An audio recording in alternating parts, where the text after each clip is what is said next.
Hey, good afternoon, friends. This is Chris Harrell from Compass Church. As we launch into our second episode of Unscripted Real Talk for right now, we're going to talk about grief. We've invited Mandy Young, the clinical director of the NEA Center for Good Grief, to come and talk with us about grief and mourning. And you might think, well, why does that even matter right now? It matters because there's a lot of heaviness that we're facing. There's a lot of ambiguity that we're facing right now. As someone just recently told me, there's a lot of sort of low-level anger that's taking place in our culture. And maybe one reason for that is because we are actually grieving and we don't know that we're grieving. So Mandy's so helpful to help us walk through this, and hope that you'll enjoy this episode. Well, here on our second episode of Unscripted Real Talk for right now, I'm really honored to have Mandy Young with me. Mandy works over and is the director for the Center for Good Grief with NEA Baptist. And as she and I were just talking earlier, I told her I think this is a hidden gem in our community in Northeast Arkansas. So Mandy, will you just kind of tell us a little bit about you and about your work with Center for Good Grief as we begin? Yeah, so I am Mandy Young. I'm the clinical director here at our NEA Baptist Center for Good Grief office in Jonesboro. We're here right in the middle of town, just off Browns Lane.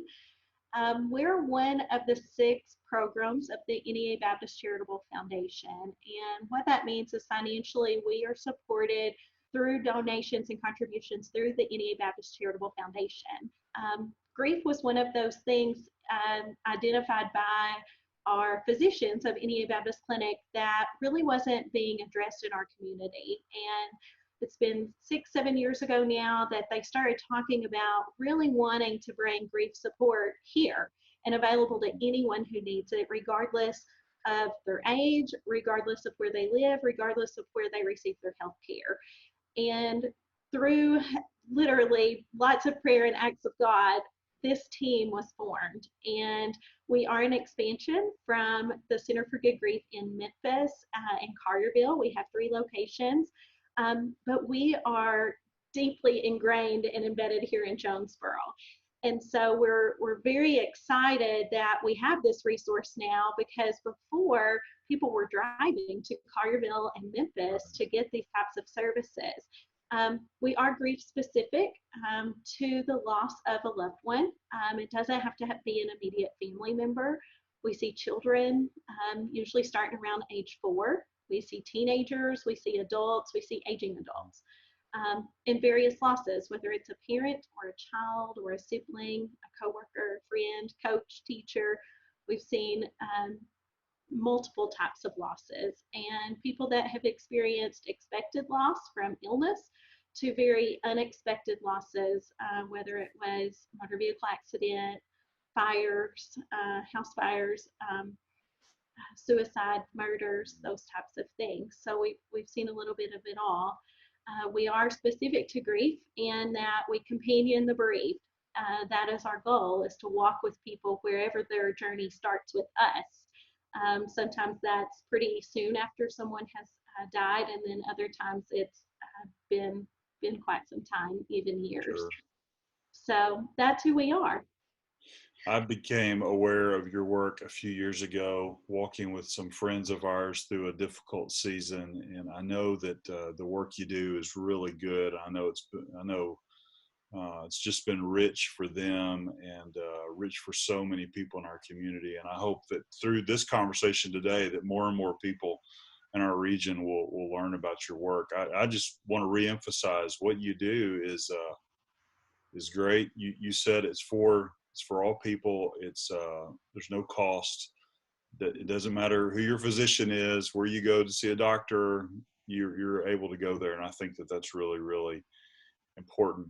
So, we're wrapped up right now in dealing with a tornado that came through here last weekend. Of course, we're like everybody else in the United States and really around the world. It's COVID-19 time. We're dealing with that in real acute ways.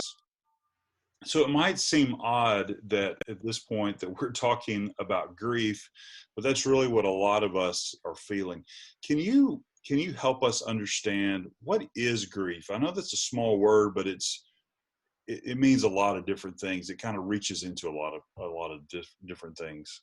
It is. I like that you say it's a small word, because we always say grief is big, grief is real, and grief is better shared, because grief is a small word, but it has a huge impact on people.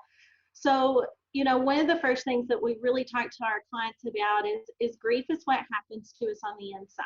When, Mhm. when tragedy happens, when loss happens, grief is what is built and ingrained in our hearts, in our souls, in our thoughts, our emotions.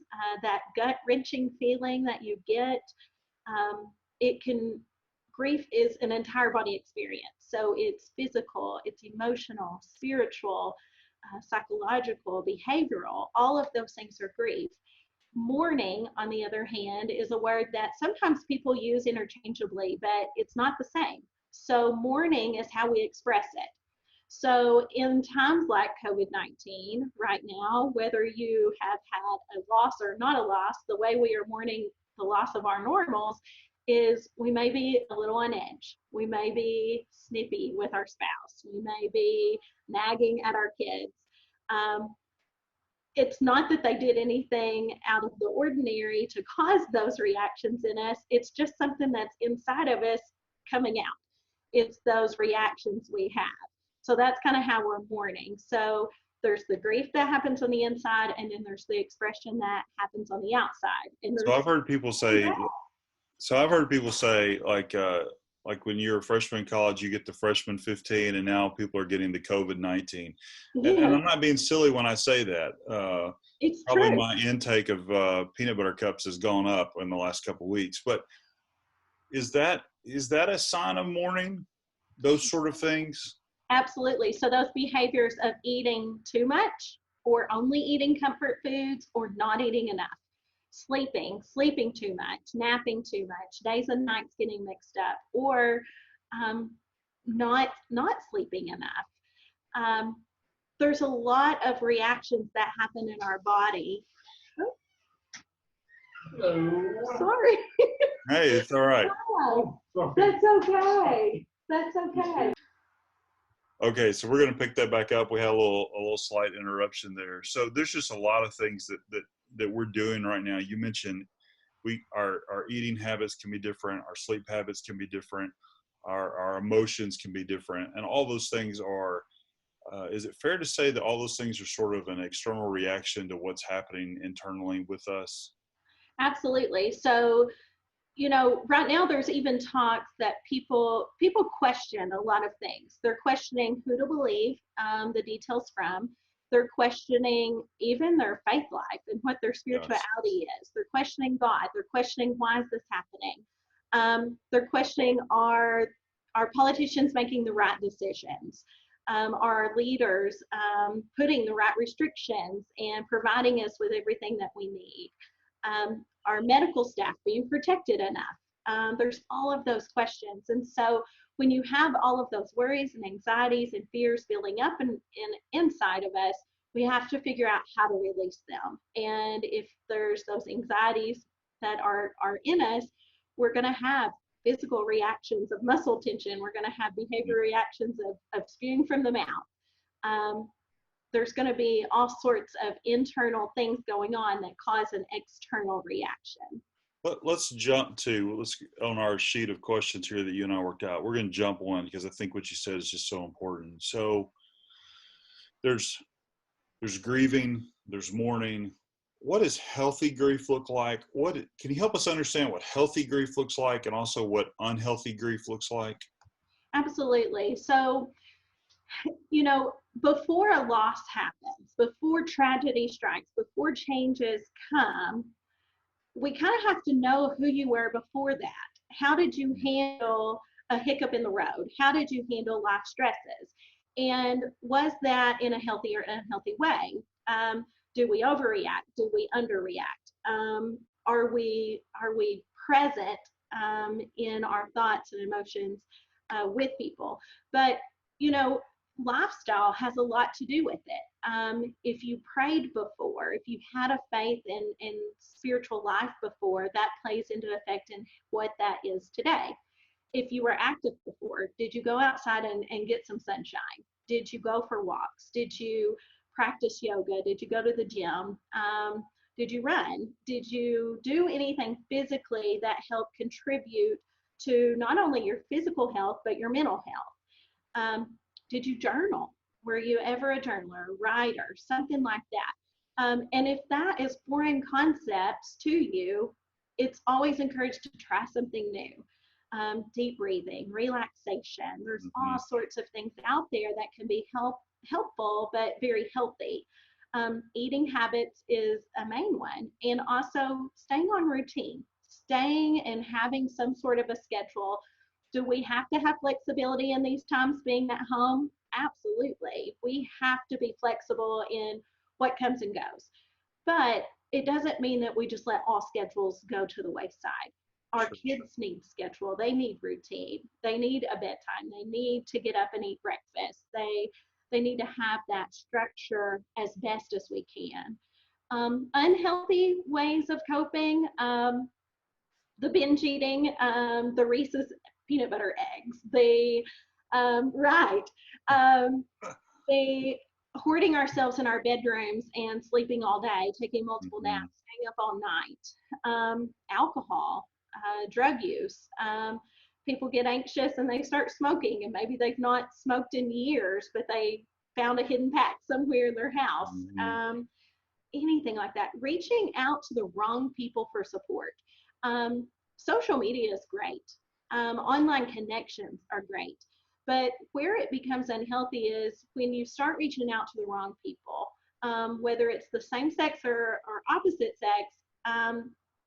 Reaching out to people, you have a motive and an intention behind that.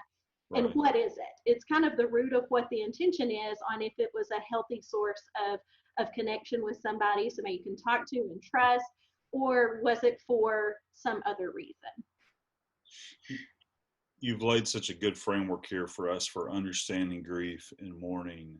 One of the things that you and I have talked about this week is we've said things. When I say we, I think collectively we're hearing this, and I know I've said it, and I've mentioned to you, we've talked about it in our home. We're grieving the loss of normal. Can you walk us through, when we think that, when we hear that, when we say that, how do we respond in healthy, life-giving ways to that? Right. Or to that sentiment or to that feeling? Yeah. So, when we talk about grief and the loss of a loved one and their loss of a normal, we talk about what is our new normal. And so with the epidemic that we are in the midst of, we all have a different new normal that has come upon us. So with the loss of someone, sometimes it's even who takes kids to school, who gets the mail and pays the bills, who takes the trash out, who cooks dinner, who takes care of taxes, right? So if those people aren't there physically anymore to play their role, to do those things, those roles either get forgotten or they are filled by someone else. So when our new normal comes along with COVID-19, it's important to remember that, put it into perspective. What have we lost and what have we gained? Can we still do some of these things like connecting, like talking and meeting? No, we're not at Starbucks. We're not running through Shadrack's and getting to, go to the park and sit down and have a talk, but we can Zoom, we can Skype, we can find people. And so trying to find those little nuggets to find normalcy is important. But there's things that have been permanently lost because of COVID-19. I have a little girl. I have a little 2.5-year-old little girl who we will not have Easter Bunny pictures for this year, right? Sure. That's kind of sad. So when we look back, when she becomes a senior, we're going to be like, why did we not take her to see the Easter Bunny this year? Well, that is a moment that will not happen. Seniors, graduations, and I have a coworker, and a wedding, a family wedding, is not getting to take place in all of this. Visiting family, going on spring break vacations, all of those things might not happen right now, but we also have to know that our new normal that we're living day to day right now in the midst of this is not permanent. It may not be something that we fully get back, but you will eventually get to take those vacations. You will Sure, get to see your family. But there's some of those things that are just lost, and we have to grieve and mourn those, and we have to do that in a healthy way. We have to do that together and in unison. We can't try to do it all on our own. We can't mask it and act like, oh, I'm fine, and I'm fine. We're really yeah. not fine. We have to talk about it. As you were talking, I was thinking about this. This reaches. You're talking about your daughter. I'm thinking, as you mentioned, seniors. I'm thinking about my son. This is a senior in high school. I'm thinking about people that are in the process of they've been pregnant and now their child is due, and how many people are allowed in a labor and delivery room at our local hospitals has changed. Our local funeral homes have changed how they do funerals right now. Absolutely. This becomes a triggering event for all people. I mean, everyone is going to be affected by this. So what you said there, I think is so helpful for us as we're, trying to find a new normal. And I think it's really important what you said about this is not going to last forever. Right. This will be altered. The way we function is going to be altered, but it won't be. It will not last forever. Sometimes in our Western world, Stop, sorry. I was saying that sometimes in our Western world, we really think that grief is almost like a switch that you flip. You turn it on for 2 or 3 days, as you and I mentioned earlier. You turn it off. But grief doesn't really work that way, does it? I mean, No. how does grief work in So that way? if we're often asked, am I doing this whole grief thing right? Well, there's not a right or wrong way, and there's not a checklist of things that we can say, okay, I've done this step and this step and this step, so now I should be good. That's not really how grief works. Grief is really messy, and it lasts, unfortunately, a lifetime. So when grief has impacted someone, when loss has happened, there are some emotions that some people will feel very heavily all the time. And, if me and you lost the same person, your emotions are going to be different than mine. I may have anger at some point, and you may feel some guilt and sadness, but I might never ever feel that, and you might not ever be angry. And so we can't transpose those things onto one another. We also have to be careful with comparing our loss and our grief journey with someone else's. Everybody is so unique because of the relationship and the personality that existed to cause grief to happen. The events and the support system you have around you right now, that impacts you specifically. Not everybody else's story is the same as yours. And so really being mindful that there's not a step-by-step process to get through grief.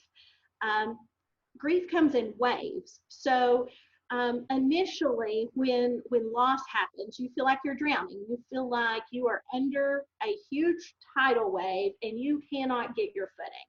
You cannot stand up. You cannot gasp for air. But eventually, you start stumbling and you get on your feet and you start walking. The water's still hitting you, but you're able to stand. And then time goes by and you are walking along the edge of the ocean and it's just kind of trickling at your ankles. It's not gone, it's still there. And then sometimes you can look out and a wave will hit you very unexpectedly. Maybe it's with grieving people, they often say they were walking somewhere and they smelled their person. A smell came on them and it just caught them off guard, or seeing somebody's silhouette in a distance thinking it's their person. Very unexpected. They might have been having a fine day, a great day, and that was an unexpected wave. Where an expected wave, ones that we know are coming, that we can prepare for, are maybe birthdays and anniversaries and Mother's Day, Father's Day, some of those things. With seniors in school, that's going to be next year during prom and graduation. you bet that the seniors from this year are going to be talking about, well, we didn't get all of that last year. Let me tell you why. That's going to be another wave, and they may even relive some of these things that they're thinking about or talking about right now. But we can expect them. Those are yearly things, yearly traditions that we have that we can expect to feel some sort of emotion coming up. So I think it's a matter of being prepared and having a plan, but also giving yourself some flexibility in what you're going to do to be able to cope in a healthy way for that. You told me earlier that so sometimes we're not, well, I'm just say this to tell you what you said. Sometimes we're not very good at sitting with people in grief. I think that's a story that comes out in the Bible at multiple points. And so we're prone at times when we don't know what to say. We feel like we have to say something. And the way you said it was sometimes we say dumb things, because I'm prone at times to say dumb things. Help us. Can you just kind of like give us maybe a few things that are things we should not say to people who are grieving? Absolutely. Whether it's grieving like COVID-19 stuff or it's grieving a physical death. Yeah. So one of the things we hear often is grieving people hate the phrase, God will not give you more than you can handle. One, it's not true. It's not biblical. There's no truth behind that statement. But so many people use it. And I'm just going to say, stop. Stop using the cliches. They don't help anybody and they don't help anything. They don't make anybody feel any better.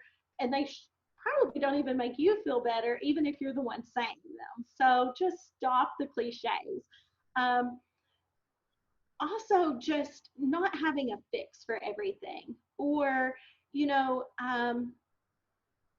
if a senior comes to you and says, whether it's a senior in high school or a senior in college, I'm not getting my graduation, and really mourning the fact that they are not getting to walk across the stage with their classmates and have that celebration of such a huge accomplishment that they've worked many years for.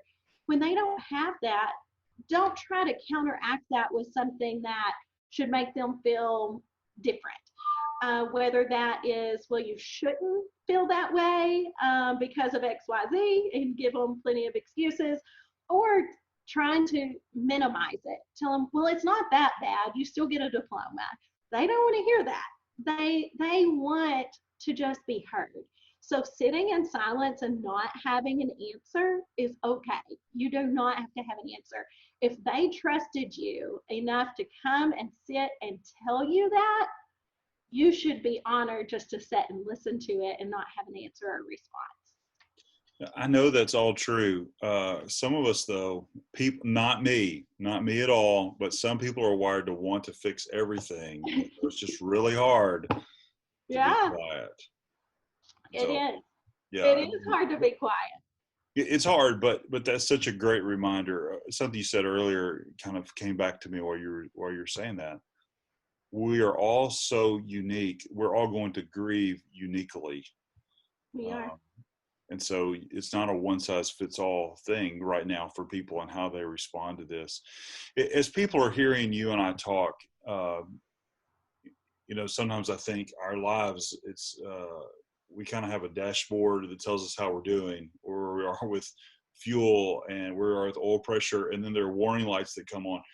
For people that as they hear this, there's a warning light going off for them, or there's bells and whistles going off, and they're beginning to question, am I doing this the right way? Am I healthy? What are some practical things that people can do if they're curious about their health, their emotional and mental health right now as it relates to grieving all of this? Yeah, so if they are typically a very healthy person, if they feel like they lead a very healthy lifestyle and they have a good support system, it may be as easy just as an internal check to not forget to check on you.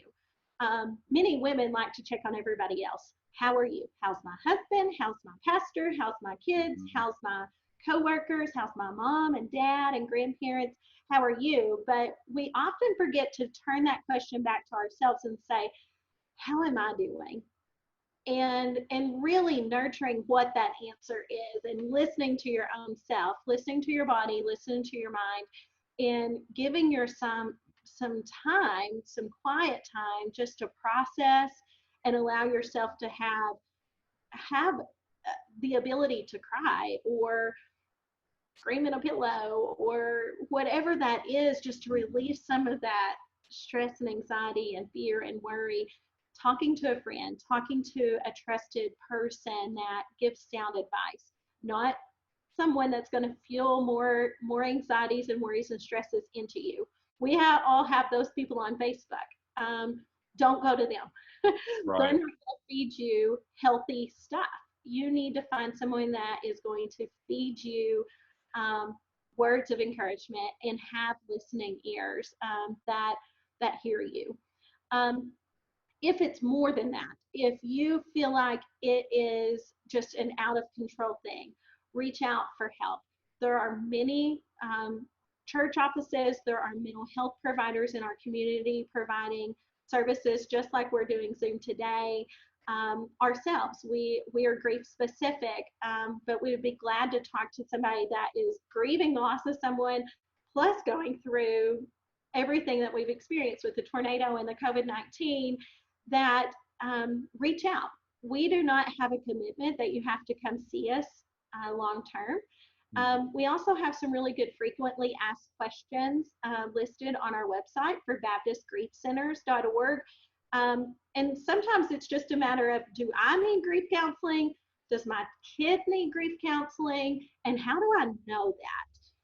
So being able to go to baptistgriefcenters.org and being able to see that from our website can be helpful. But just making sure you're surrounding yourself with wholesome people that have your best interest in mind, and doing those internal checks and giving yourself time to actually check on yourself. You know, it's believed that when the Bible was being put together, that the book of Job from the Old Testament was one of the very first books written, which is all about grief and suffering and sovereignty of God. I mean, there's a lot of stuff in there, but Job had his three friends that showed up on the scene after he had lost everything, and they were silent for 7 days, and then they spend practically the balance of the book talking about all the reasons that that Job's life came unraveled. But they were only able to be quiet for 7 days, and Job really needed maybe 14 days or 21 days or 28 days or some greater sequence of that. So I think what you said there about, don't go to people that you know are going to be incapable of listening well. That's so helpful. You and I talked earlier, and I tell our church this on a regular basis. Like, I can sprint mercy with you, but I'm not great at marathoning mercy. That's just not my gift. And I think it's just so important for us to, to be willing to refer people. Don't get in over your head. There are people such as Mandy and her team, a whole host of other therapists and counselors in Northeast Arkansas, that they specialize in this. This is their training. And we're not equipped. I'm not equipped to be a licensed professional counselor. That's not my role. So I'm so grateful for the work that you do. You mentioned what we need to do for ourselves. And I want to wrap back to this because I just think this is so sensitive for so many of us right now.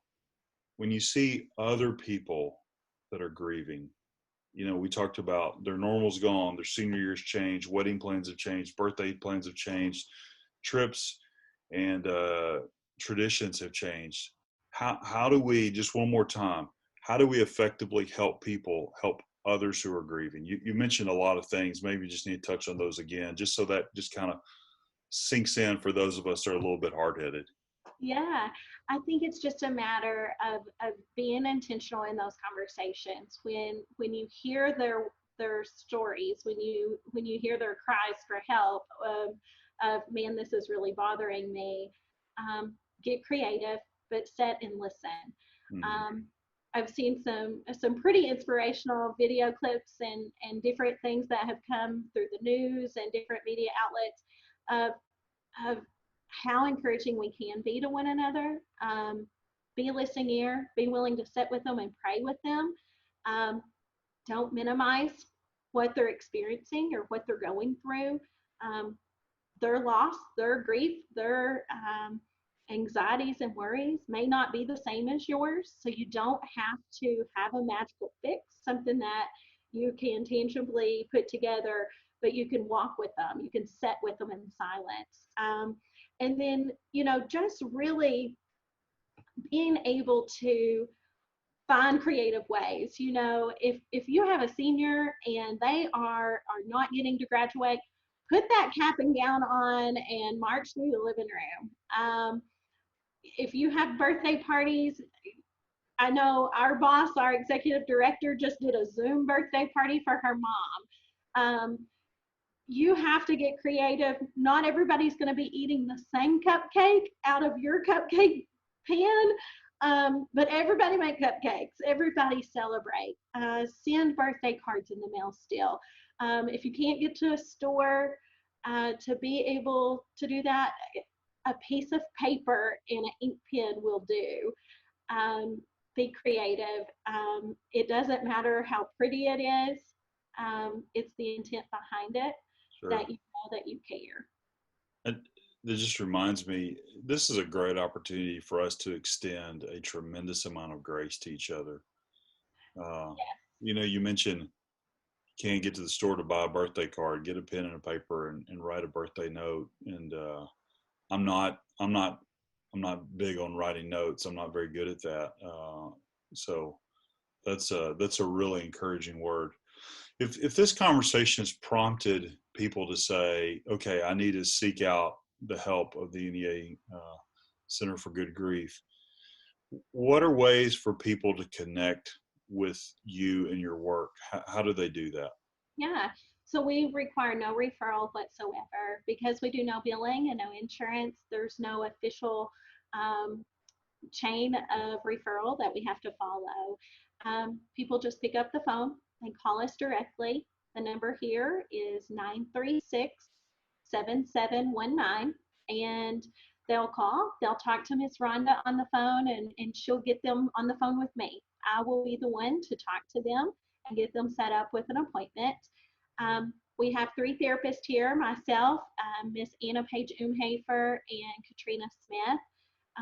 We're all specialized and trained and educated in grief services, very grief specific things. And we would be honored to just walk with anybody in that.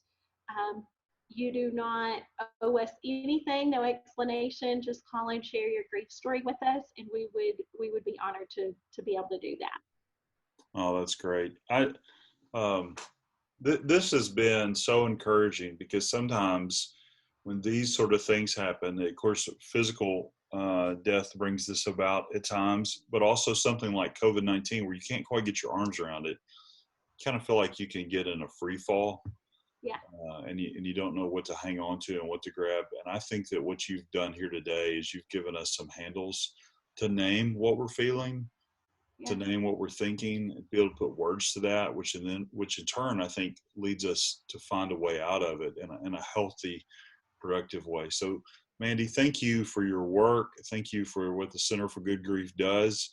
We're so grateful that you've taken time to do this today. And I really hope that as people watch this, as they listen to this, as they process it, that they will reach out to you and get help, because that's what you're here for, is to help people. Yeah, we would be so grateful if people would call and trust us just with their grief stories. We're not scary. You can kind of see behind me. I mean, we're a very welcoming and homey feel. Mm-hmm. So once this COVID-19 restrictions are gone, we can't wait to welcome new people into our lobby and into our spaces here. But until then, we will join them in their homes, in the comfort of their homes, in their pajamas if they want. Yeah. However they need to be able to talk to us on phone or through webcam, we would be glad to do that. Let me just say, I've been there a couple times, so I know that there's been seasons in my life where I've seen a therapist, and it's been really, really helpful for me, and there's no shame in that whatsoever. It's been a real benefit. My language I use is that I'm feeling stuck. And when I say over and over again to myself or to my best friends, I'm stuck, that's a sign that I need to get help to get unstuck. And so if you're wondering about the NEA Center for Good Grief, I've been there a few times. It is a beautiful space. It's a very comfortable space. And I think you'll be blessed to engage them in conversation about your grief. So again, Yeah, Mandy, thank you so I'd much like for all your help. absolutely. I'd like to add, I'm glad that you're transparent enough to share that part of your journey, that you were able to seek help and get counseling when needed. And that's part of putting your own oxygen mask on first. We use that analogy a lot. If you've ever rode in a plane, um, they tell you you have to put your own oxygen mask on first before you can help anyone to your right or left. And that those people to your right or left, maybe your husband or your wife or your children, but it may be aging adults or your congregation or whoever else might need you. Yeah. And really have to take care of ourselves first, and make sure that we are well taken care of before we can help everybody else around us. And so making sure that you are fueled and ready, that is so important in self-care and through this journey. Yeah. Thank you. Thank you. Thank you. Again, this has been great. And I'm really honored that you would take time out of your day to spend some time with us and walk us through this. So thanks again, Mandy. Yeah, thank you. Thanks for having me. All right. Bye-bye. Again, thanks to Mandy Young for this incredibly helpful conversation that kind of gives us a way to wrap our arms around what we're feeling. I want to say to you as we wrap up this episode, if you are grieving, please call the NEA Center for Good Grief and get help. If you're struggling emotionally or mentally right now, reach out to us and we will connect you to an array of therapists and counselors that would love to help you in this time. A lot of people are doing telemedicine or webcam calls or phone calls right now with therapists to help them work through the season. There is nothing wrong with that. There's no shame in getting help. If you'd like to know more about Compass Church, you can follow us on all these different ways on social media. We love you guys, and we are cheering for the city, and we are for you and with you as we walk through this season.